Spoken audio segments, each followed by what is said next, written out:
Jadi kita tuh dikasih tugas untuk membuat mengkritik lembaga yang ada di Indonesia. Nah, kita ingin memilih lembaga Dewan Perwakilan Daerah. Sesuai dengan apa yang Bapak bilang kemarin, Bapak kan anggota DPD, jadi kami menginginkan wawancara Bapak gitu sih Pak.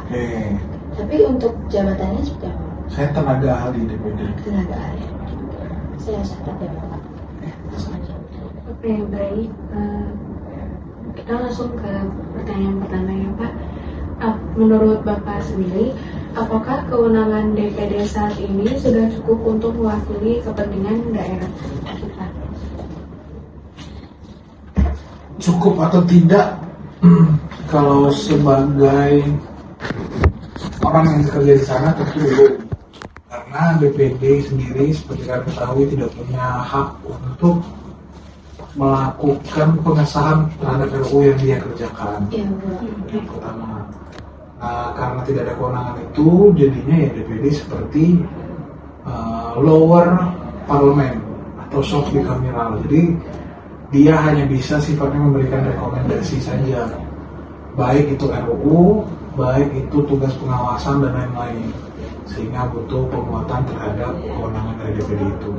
Baik Pak, tadi Bapak sudah bilang butuh penguatan ya Pak. Itu sih yang kami angkat juga Pak di makalah kami. Selanjutnya, menurut Bapak sendiri, mengapa DPD sering dianggap kurang berpengaruh dibanding DPR?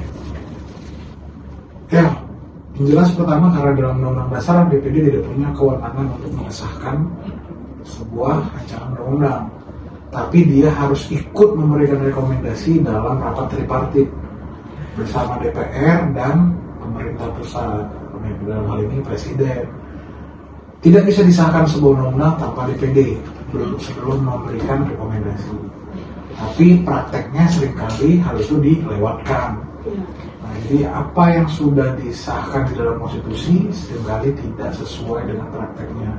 Katanya tripartit, tapi nyatanya mereka lebih sering bipartit. Artinya hanya DPR dan pemerintah, padahal ada DPD yang harus memberikan rekomendasi.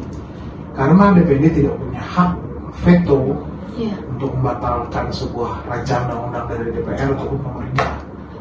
Jadi hak untuk mengesahkan tidak punya, hak untuk menolak pun tidak punya. Sifatnya hanya rekomendasi. Dan kalau begitu kewenangan DPD ini perlu diperkuat ya Pak. Jadi ada nggak kayak rekomendasi dari Bapak terkait untuk memperkuat kewenangan DPD? Saya tenaga ahli DPD. Nah, sebenarnya DPD RI juga sudah sering mengajukan yang namanya judicial review ke Mahkamah Konstitusi.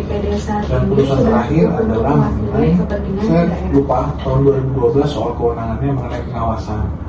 Cukup atau tidak, tapi hanya di bidang pengawasan. Kalau sebagai sama dengan orang yang bekerja di sana tentu bahwa DPD sendiri seperti itu tahu dia punya hak terhadap undang-undang, baik dia bisa pengesahan maupun RUU yang dia kerjakan yang ada di partai ada kewenangan tertentu, jadinya ya jadi dia bisa menolak yang dari DPR ataupun lower parlemen check and balance sosial jalan. Tadi dewan hanya bisa sifatnya memberikan rekomendasi saja dengan DPD yang tidak perlu baik itu juga pemerintah dan lain-lain yang fokus terhadap kekuasaan eksekutif dari DPD itu. Check and balance-nya jalan.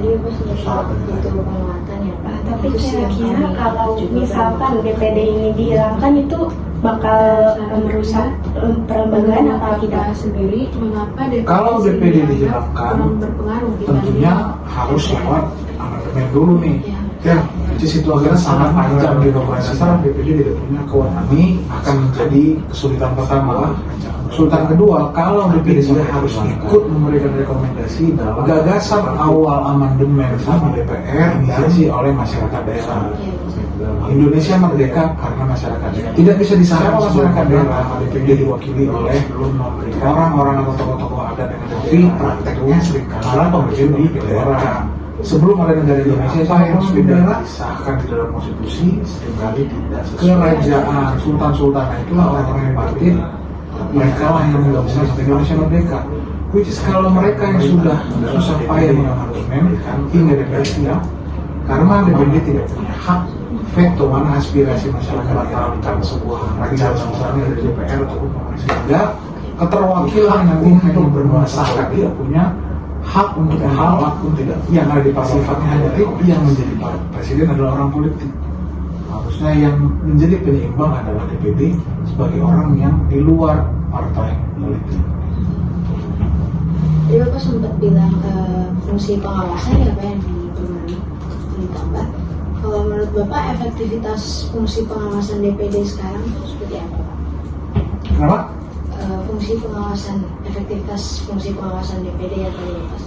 Ya, fungsi pengawasan DPD secara umum sama seperti DPR, cuma tidak sepanas DPR saja. Sorotannya tidak penuh kepada DPD karena secara umum fungsi pengawasan DPD dan DPR sama, pengawasan terhadap undang-undang tertentu.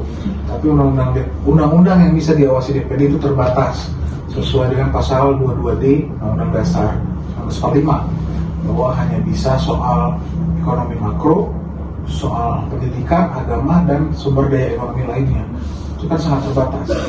Sehingga apa yang mereka awasi pun tidak banyak tersorot di dalam media-media nasional. Tapi apakah berjalan dengan baik? Tentu berjalan dengan baik karena rekomendasinya ada dan masih terus berjalan rapat dengan pendapat dengan mitra kerjanya, yaitu kementerian yang menjadi mitra kerja masing-masing alat kelengkapan. Pertanyaannya sudah tidak ada Pak dari kami terima kasih Sudah, atas itu waktunya. aja.